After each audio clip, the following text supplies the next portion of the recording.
Scout Commander Kalen had seen many strange things in his 300 years of service to the Athelian Dominion. He had mapped unknown star systems, discovered new forms of life, and catalogued dozens of primitive species. But nothing prepared him for what appeared on his scanner that day.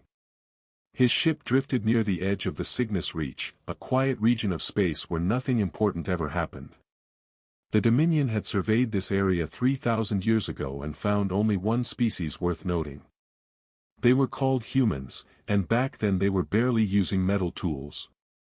The report said they would need at least 10,000 more years before they could leave their planet. The scanner beeped. Kalen looked at the screen and froze.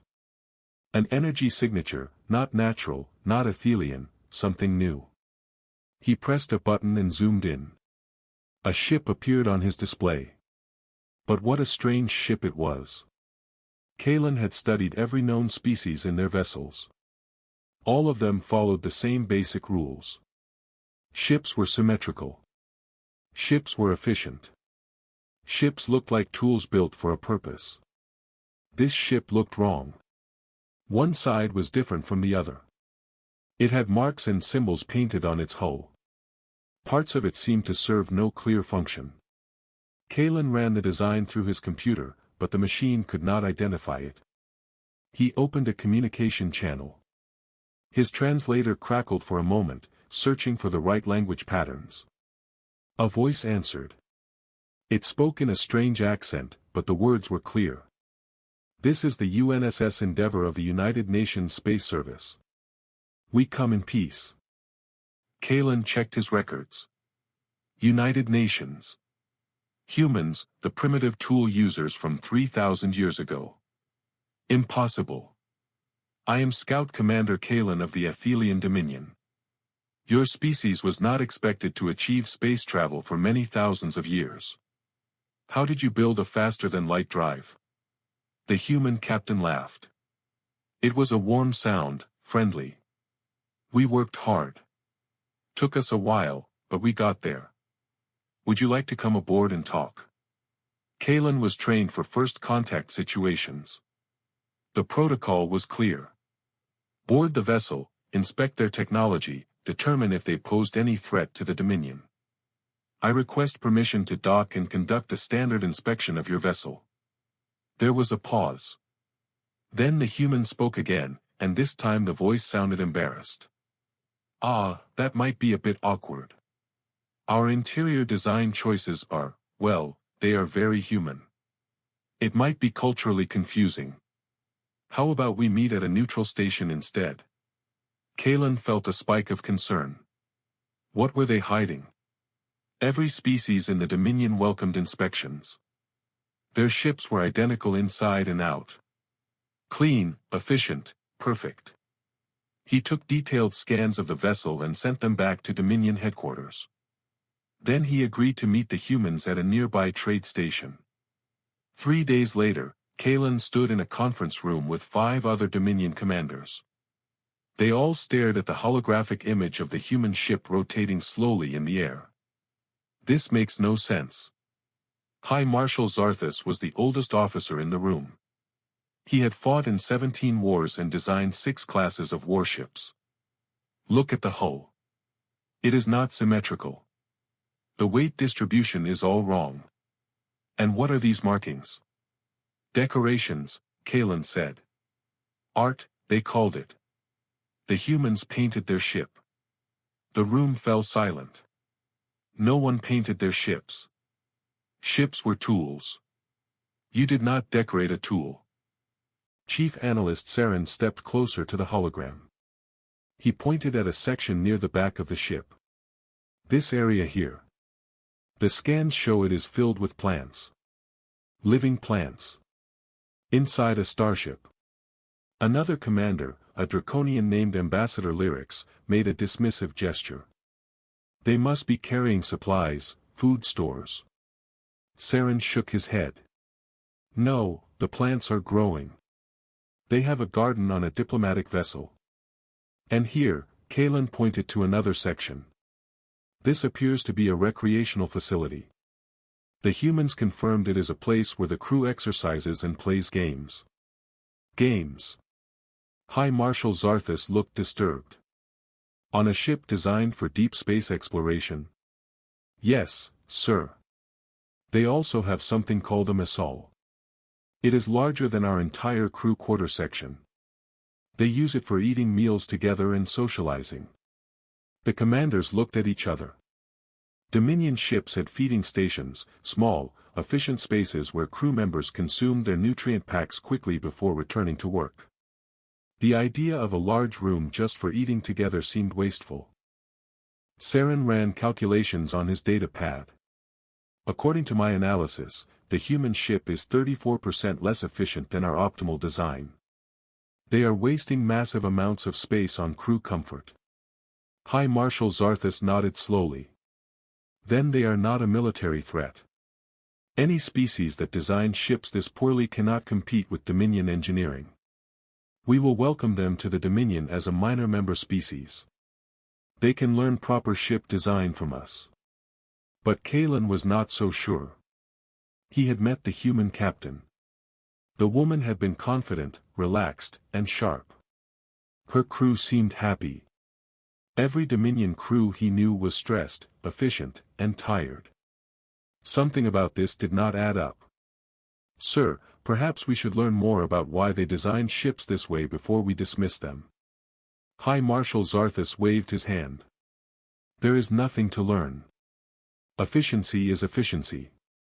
We have perfected starship design over 50,000 years. These humans are simply too primitive to understand proper engineering. Dismissed. The commanders filed out of the room. But Kalen stayed behind, staring at the hologram of the strange human ship. Something told him the Dominion was making a mistake.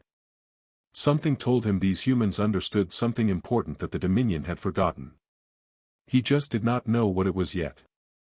6 months passed.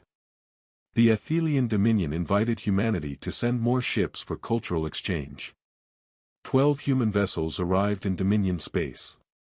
High Marshal Zarthus decided to inspect them personally. What he saw shocked him more than the first human ship. Each ship was completely different. One looked like a Terra creature called a shark. Another had huge windows along its entire length. A third was painted in bright colors with words in human languages covering the hull. The largest ship, a military vessel called the UNSS Indomitable, had an image of a human female on its nose and the words, Death's Mistress, painted in red. High Marshal Zarthus called an emergency meeting of his war council. Every military expert in the Dominion crowded into the Great Hall. The holographic displays showed all 12 human ships rotating slowly. This is unprecedented. The Marshal's voice was tight with concern. In 50,000 years, we have never encountered a space-faring species with such chaotic design philosophy. Chief Analyst Saren stood at his station reviewing data. My team has analyzed every human vessel. No two are identical. They use different hull configurations, different weapon placements, different interior layouts. It is as if each ship was designed by a completely different species. A young officer named Lieutenant Jessa raised her hand. Sir, I studied the old records. Every known civilization follows the same development path. First, they build many different ship designs. Then, through trial and error, they discover the optimal design. After that, all their ships look the same because that design is the most efficient. Exactly. Saren nodded. We in the Dominion discovered perfect symmetry 200,000 years ago. The Draconian hegemony found it 100,000 years ago. The KRYLL Confederacy discovered it 50,000 years ago. Every species reaches the same conclusion because physics does not change. So why have the humans not reached this conclusion? High Marshal Zarthus asked. Saren pulled up a detailed scan. Because they prioritize the wrong things. Look at this. The UNSS Indomitable has a room full of exercise equipment. It has a library with physical books. It has a cafeteria that can seat 200 crew members at once. It even has something they call an observation lounge with comfortable chairs facing large windows. The council members murmured among themselves. Dominion ships had none of these things. Crew members exercised in their personal quarters using standard equipment. Information was accessed through data pads, not books. Meals were eaten quickly at feeding stations. And why would anyone need to look out a window in space? There was nothing to see but stars. Commander Kalen, who had first encountered the humans, spoke up. I have reviewed their historical records. The humans spent 3,000 years traveling in space before they developed faster-than-light technology. All of that time was spent on slower ships, traveling for years or decades at a time. So, asked Lyrics, the Draconian commander. So they learned to design ships for long-duration missions. They built their vessels around crew comfort and mental health. They discovered that happy crews perform better than stressed crews. Lyrics laughed. That is primitive thinking. Modern crews are professionals. They do not need to be happy. They need to be efficient. High Marshal Zarthus agreed. The Dominion has refined crew training for millennia. Our personnel are capable of operating at peak efficiency for months at a time. But Kalen persisted.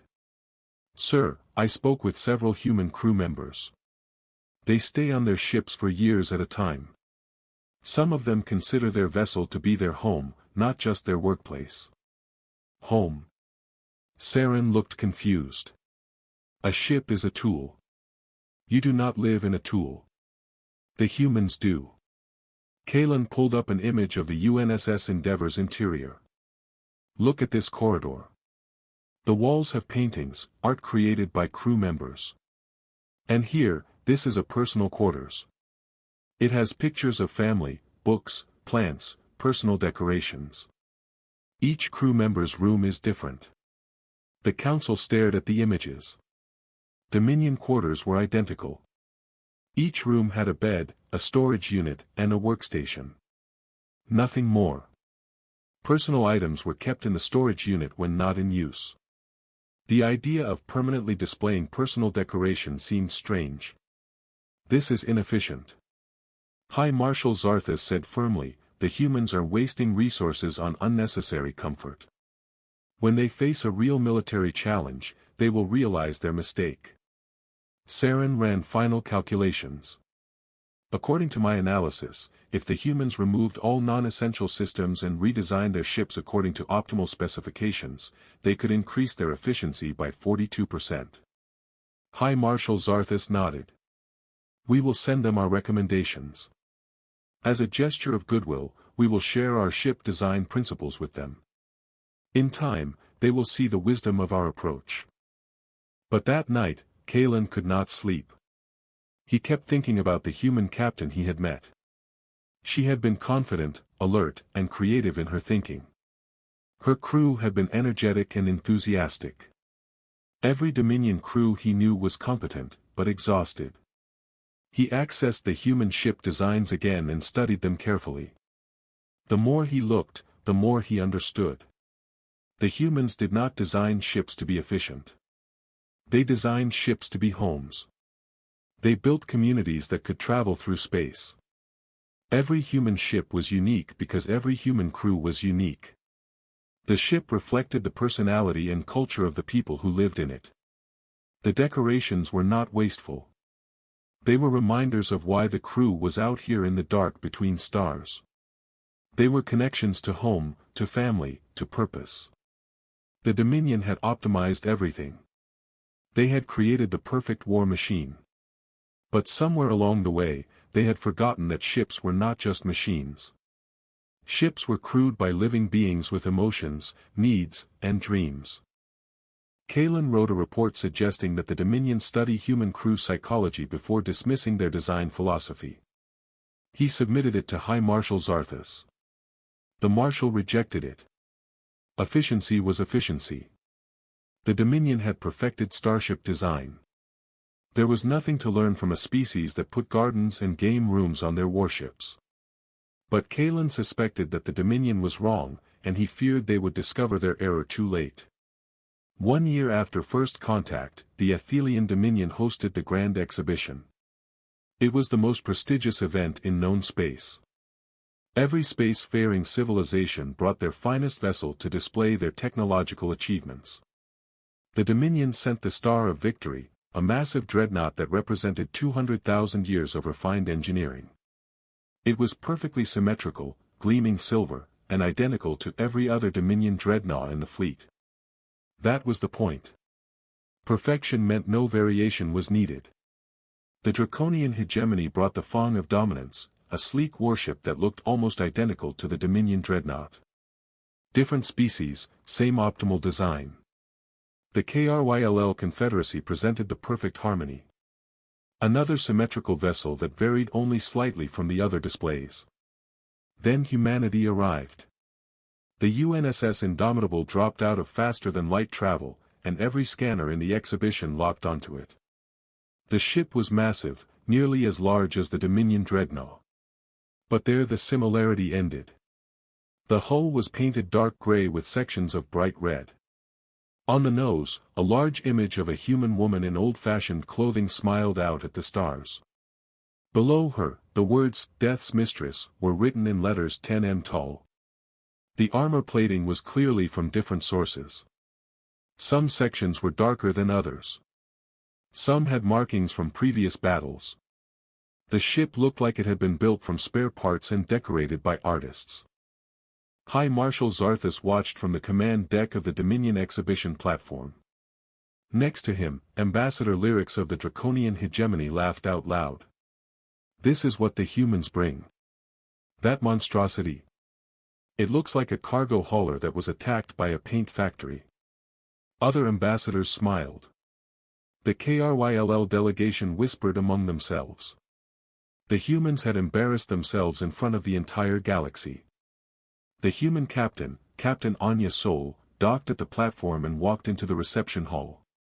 She wore a crisp uniform and smiled warmly at the assembled dignitaries. Thank you for inviting humanity to this prestigious event. We are honored to share our ship design with you. Ambassador Lyrics could not contain himself. Captain Sol, I must ask, why did you bring such a poorly designed vessel? Surely, humanity has ships that are more presentable. Captain Sol's smile did not waver. The Indomitable is one of our finest vessels. She has served for 12 years and completed 37 deep space missions. Her crew considers her the best ship in the fleet. But the design, Lyrics gestured at the holographic display. It is asymmetrical. The armor is mismatched, and those decorations are highly unprofessional. Sol looked at the Draconian ambassador for a long moment. The decorations tell a story. The woman on the nose is called a pin-up girl. It is an old Terra tradition. She represents home and hope.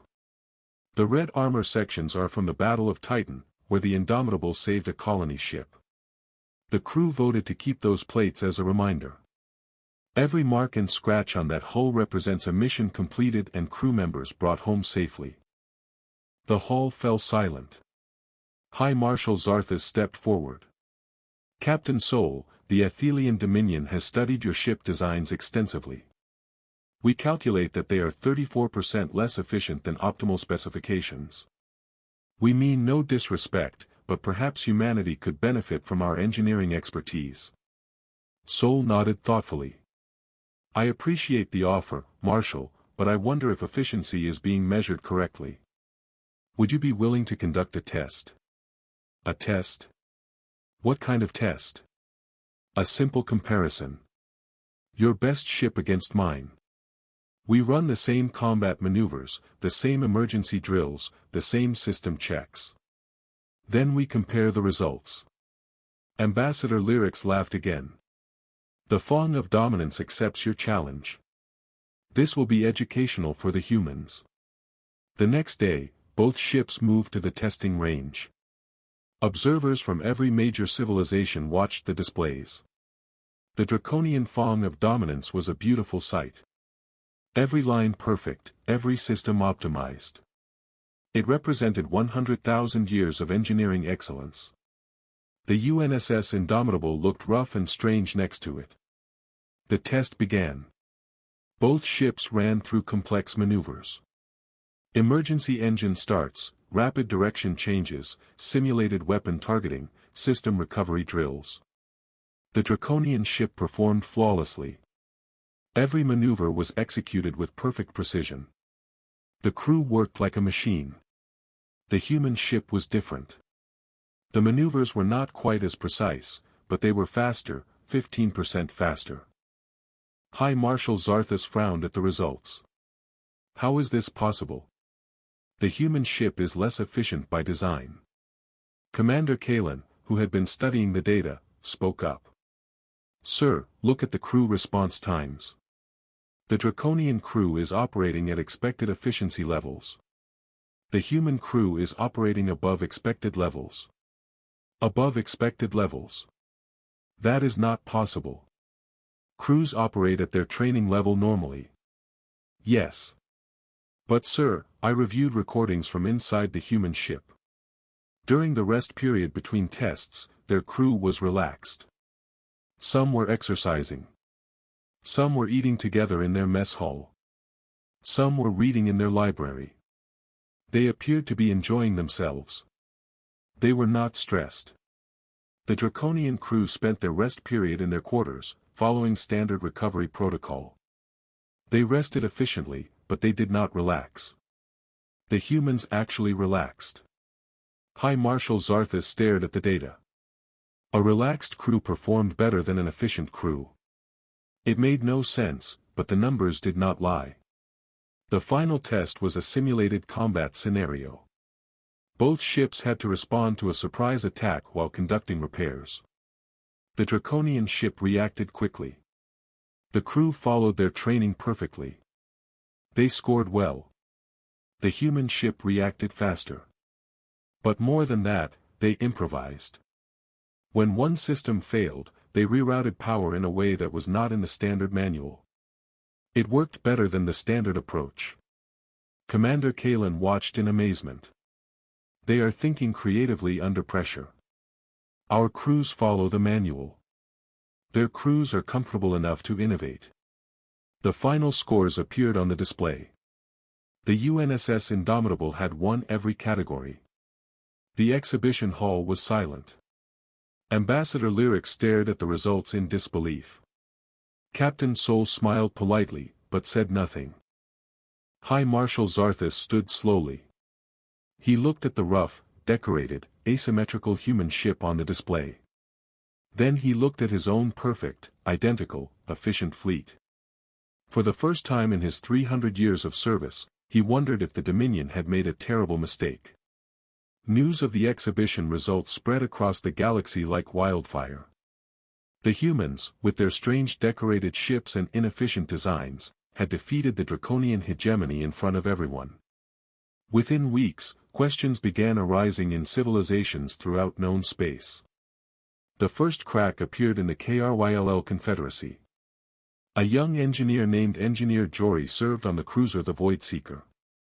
He had watched the exhibition tests and could not stop thinking about them. One night, working alone in his quarters, he made a decision. He accessed the ship modification database and submitted a request. He wanted to add a small observation lounge to the forward section, just one room with windows and comfortable seating where crew members could look at the stars. His captain rejected the request immediately. This is inefficient. Space is allocated according to operational requirements. But Jory was persistent. He submitted reports showing human crew performance data. He argued that crew morale directly affected operational efficiency. After 3 months, his captain reluctantly approved a small test. Jory converted a storage room into a tiny lounge. He installed a large window and brought in 6 comfortable chairs. He told no one except his closest friends. Within a week, crew members discovered the room. They started visiting during their rest periods. They sat and watched the stars. They talked about home, about their families, about their dreams. Something strange happened. The crew's efficiency scores improved by 8%. The captain noticed. She called Jory to her office and demanded an explanation. He showed her the data. Crew members who used the observation lounge reported feeling less stressed. Their reaction times improved. Their creativity in solving problems increased. The captain was skeptical but could not argue with results. She allowed the lounge to remain. Word spread. Other KRYLL ships began similar experiments. A frigate captain added a small garden. A destroyer commander allowed crew members to decorate their quarters. A supply vessel created a communal dining area. Each time, efficiency improved. The Athelian Dominion noticed. High Marshal Zarthus convened another emergency meeting of his war council. This is dangerous, he pointed at reports from across the galaxy. Young officers in multiple civilizations are abandoning proven design principles. They are mimicking human inefficiency. Commander Kalen, now promoted to Admiral Kalen for his work with humanity, spoke carefully. Sir, perhaps we should investigate why this approach is spreading. If multiple civilizations are adopting human methods, there may be something we have missed. We have missed nothing. Zarthus's voice was firm. The Dominion has perfected starship design over 200,000 years. These young engineers are simply following a trend. It will pass. But it did not pass. The trend grew stronger. The Dominion Science Council launched an official investigation. They sent teams to study human ships in detail. They interviewed human crew members. They reviewed 3,000 years of human space travel history. Chief Analyst Saren led the study.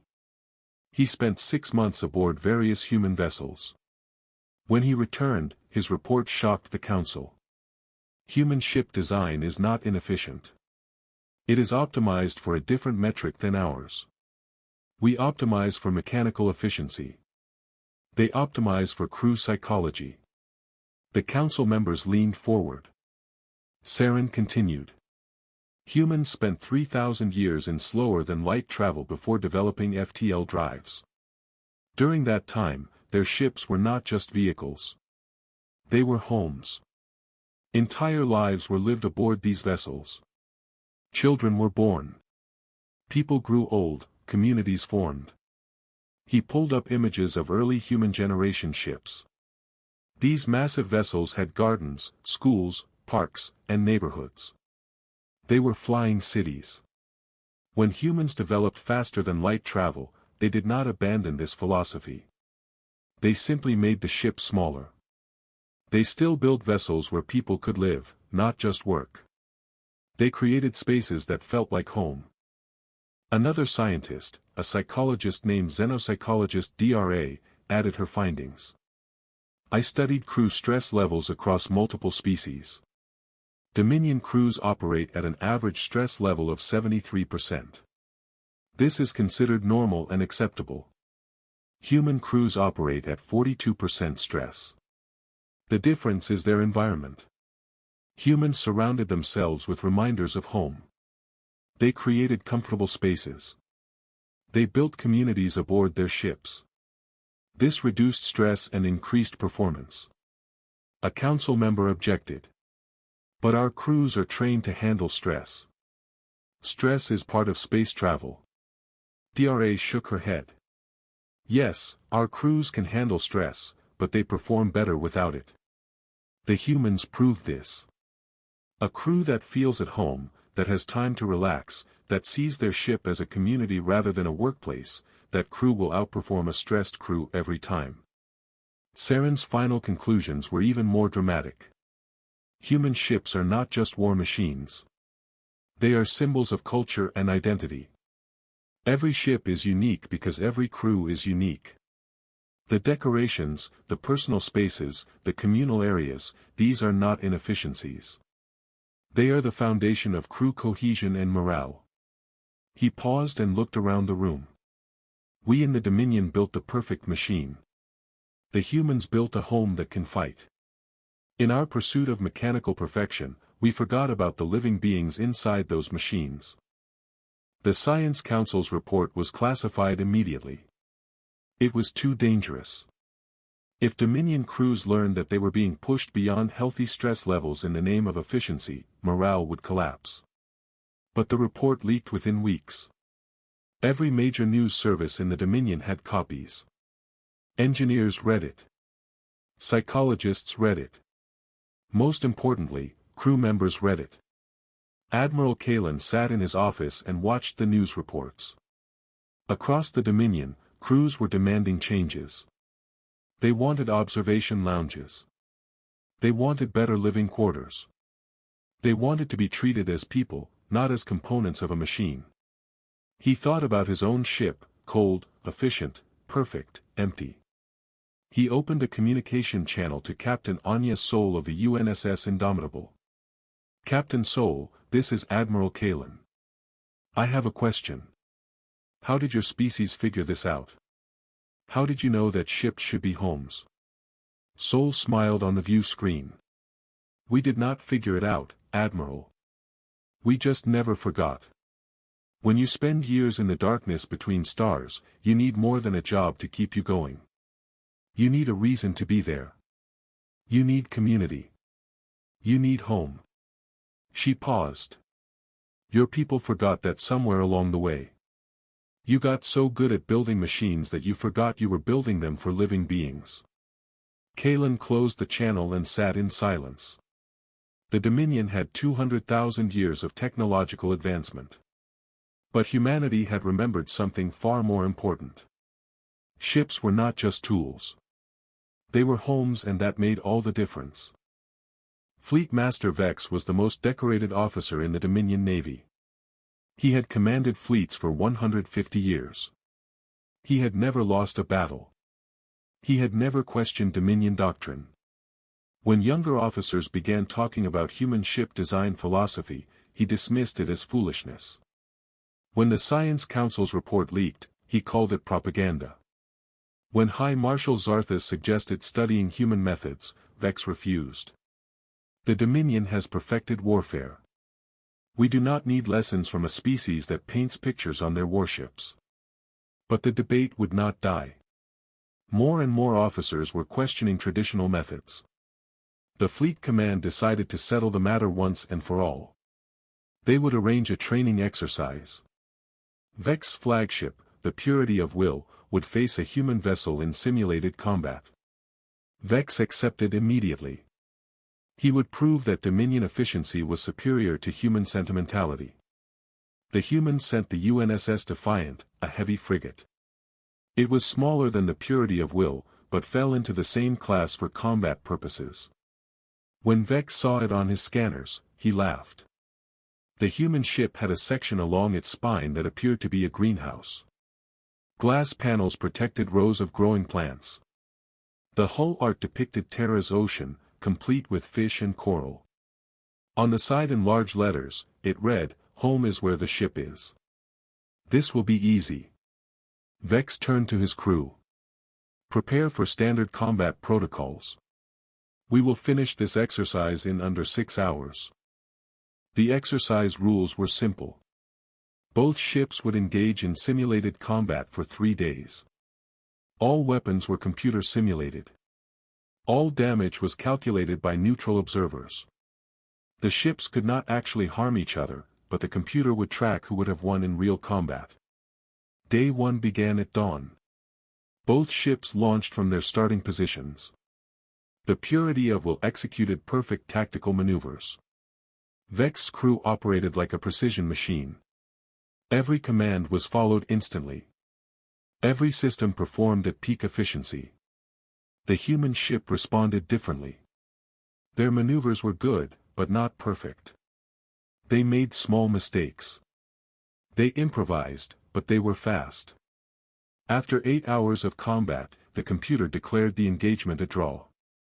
Vex was irritated, but not concerned. His crew had performed flawlessly. The humans had simply gotten lucky. Both ships took a rest period. Vex watched the human vessel on his monitors. Through the windows, he could see crew members moving around inside. They appeared to be eating together in a large room.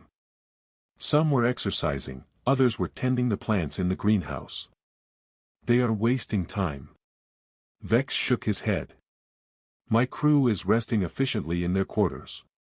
The humans are playing games. Day 2 started the same way. More combat simulations. More perfect performance from the Dominion crew. But Vex noticed something. His crew's response times were slightly slower than yesterday. Not much, just 2 or 3%.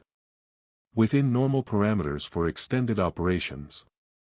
The human crew's response times had not changed. They were still performing at the same level as Day 1. By the end of Day 2, the human ship had a slight advantage in the overall scores. Vex reviewed the data carefully. His crew was getting tired.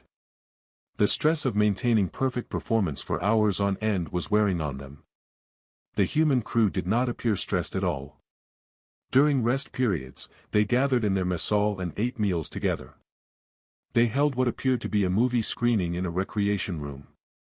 Some crew members were reading books in a small library. Vex sent a message to his officers. Push harder tomorrow. We need to maintain peak performance. The crew will rest more efficiently tonight. Day 3 was the final test. Both ships engaged in a massive simulated battle with multiple opponents and changing conditions. This would test crew endurance, creativity, and leadership. The purity of will crew was exhausted. They had been operating at peak efficiency for 2.5 days. They were trained for this, but training could only do so much. Response times dropped to 15% below optimal. Mistakes began appearing. Small errors that would not matter in a short engagement, but could be fatal in extended combat. The human crew was alert and energetic. They moved quickly and confidently. When unexpected situations appeared, they improvised solutions. When systems failed, they found creative workarounds. Their response times remained steady. By noon, it was clear that the human ship was winning. By evening, the computer declared the exercise over. The UNSS Defiant had achieved a decisive victory. Vex sat in his command chair and stared at the final scores. It was not possible. His crew had trained for years. They were the best the Dominion had to offer. How had they lost to a ship with a garden and a library? The human captain, Captain Jianli, sent a message. Good exercise, Fleet Master. Your crew fought well. We would be honored if you would join us for dinner aboard the Defiant. Vex almost refused, but protocol required a formal conclusion to the exercise. He agreed and took a shuttle to the human ship. When he stepped aboard the Defiant, he was shocked. The corridors were wide and well lit. Art hung on the walls. Plants sat in planters at regular intervals. The ship felt alive. Captain Lee greeted him warmly. Welcome aboard, Fleet Master. Please join us in the mess hall. The mess hall was enormous. It could seat at least 150 people. Real wooden tables filled the space. The smell of cooking food came from a kitchen area. Crew members sat together talking and laughing. Vex was led to a table where the senior officers sat. They served him actual food, not nutrient packs. Fresh vegetables from the greenhouse. The smell of cooking food came from a kitchen area. Crew members sat together talking and laughing. Vex was led to a table where the senior officers sat. They served him actual food, not nutrient packs. Fresh vegetables from the greenhouse. Bread baked that morning. It tasted better than anything he had eaten in years. The human officers were cheerful and relaxed. They joked with each other. They asked Vex about his career and listened with genuine interest. Finally, Vex asked the question that had been bothering him. How did you win? My crew is better trained. My ship is more efficient. By every standard metric, we should have defeated you. Captain Jianli smiled. Your crew is excellent, Fleet Master, but they are exhausted. 3 days of peak performance burned them out. My crew is also tired, but we are not exhausted. We took real breaks. We ate good food together. We relaxed in our garden. We watched a movie. We remembered why we are out here in space.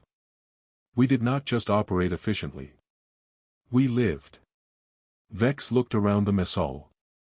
The crew was finishing their meals now. Some were cleaning up. Others were heading to the recreation areas. Everyone looked content. Happy, even.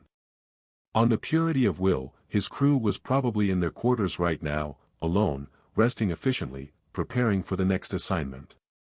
Lee continued. The Athelian Dominion builds incredible machines, Fleetmaster. But you forgot something important. Ships are not just crewed by professionals. They are crewed by people. People need more than efficiency. They need community. They need comfort. They need home. Vex stayed on the Defiant for 3 hours.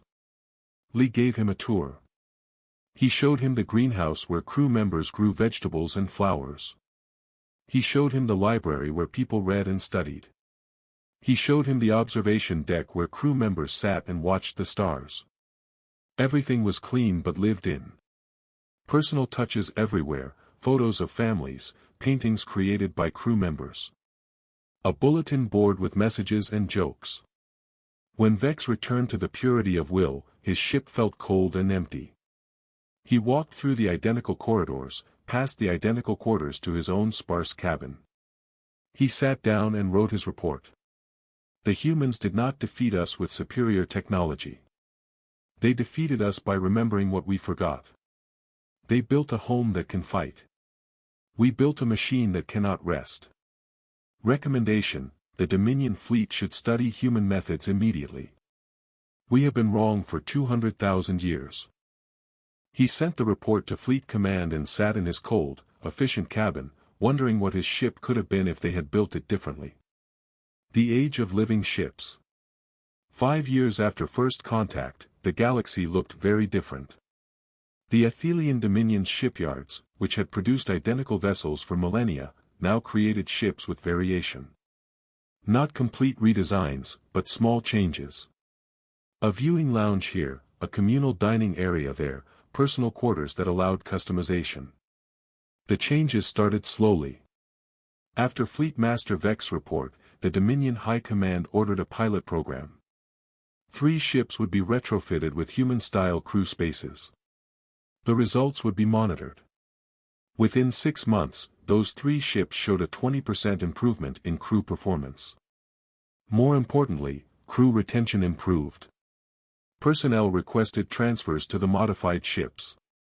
Morale reports showed dramatic positive changes.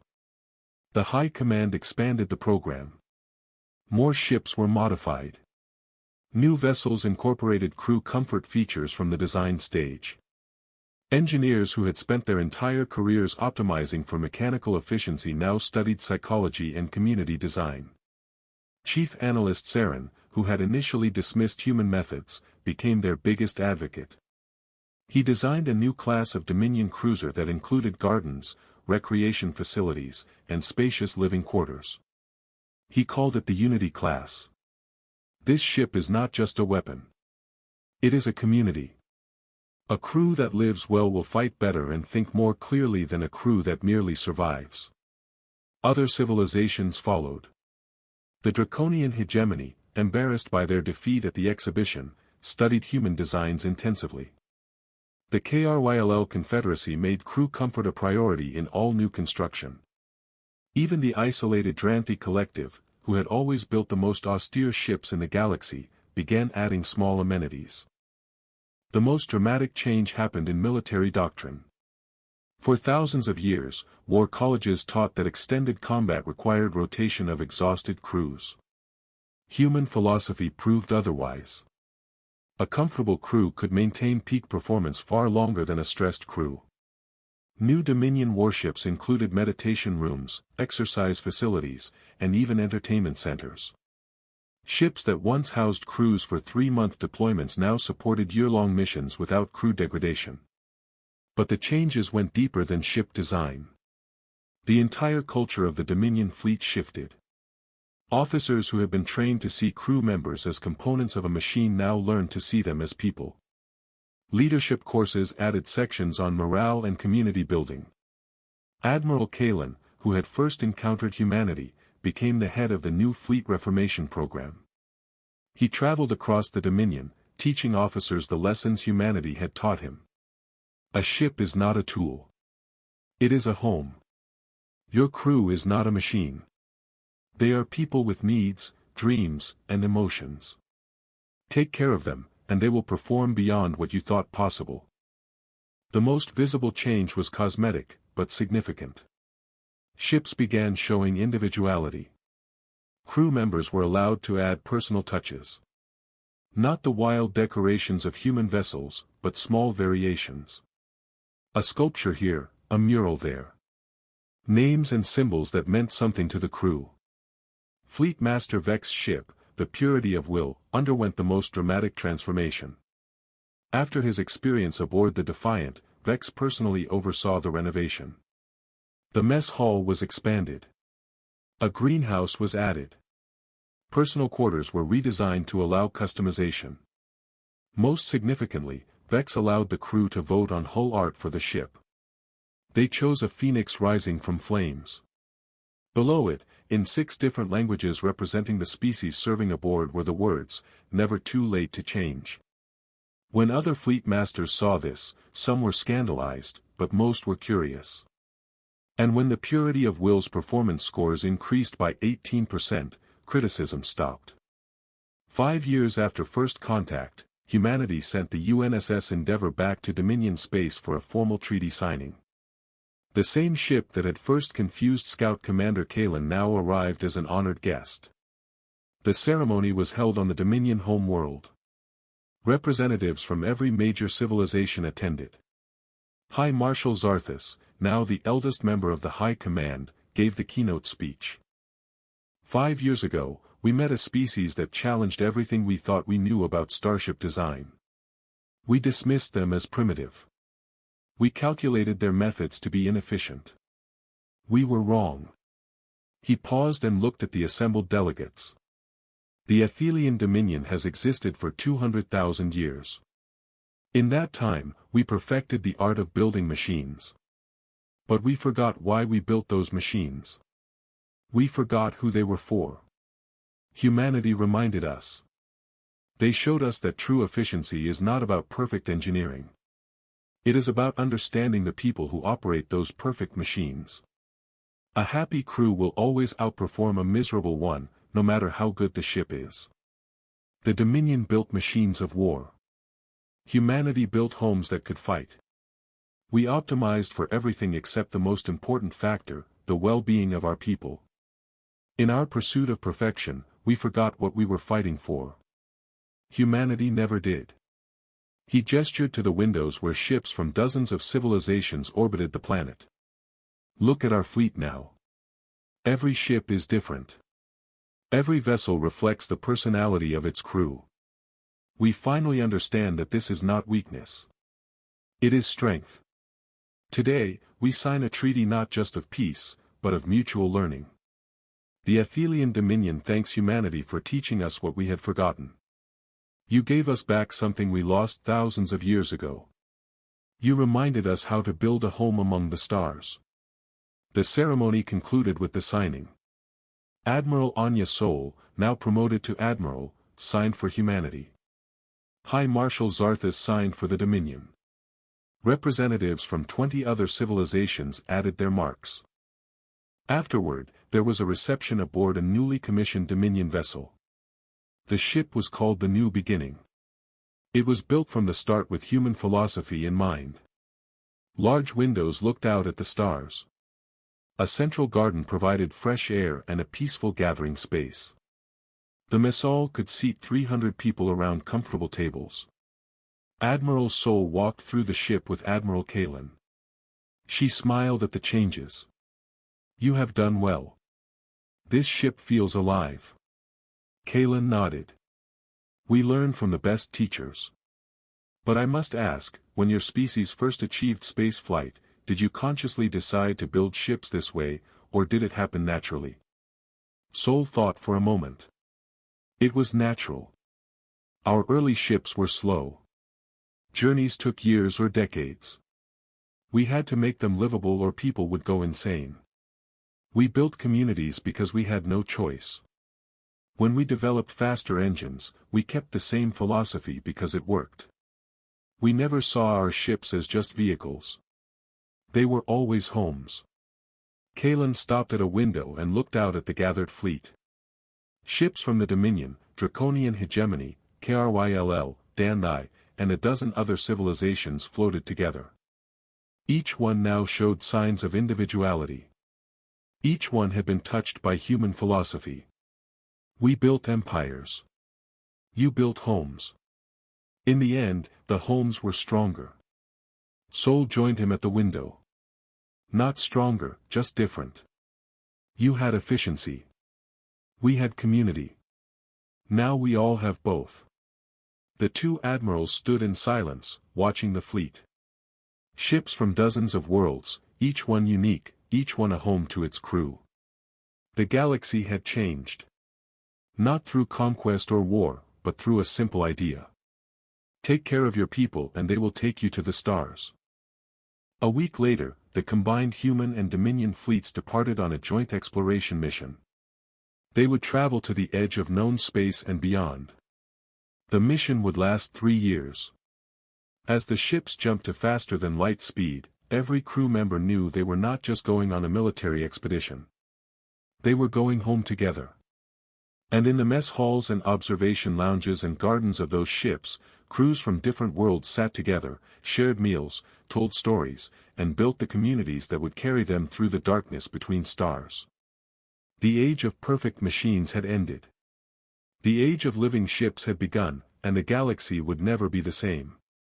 Let this message ignite your faith, rekindle your hope, and spur you to stand firm on your journey. Thank you for staying with me to the end. If this story stirred your heart, drop a like, share this video with someone who needs it, and hit that subscribe button to catch more content like this. May God's blessings overflow in your life, and I'll see you soon.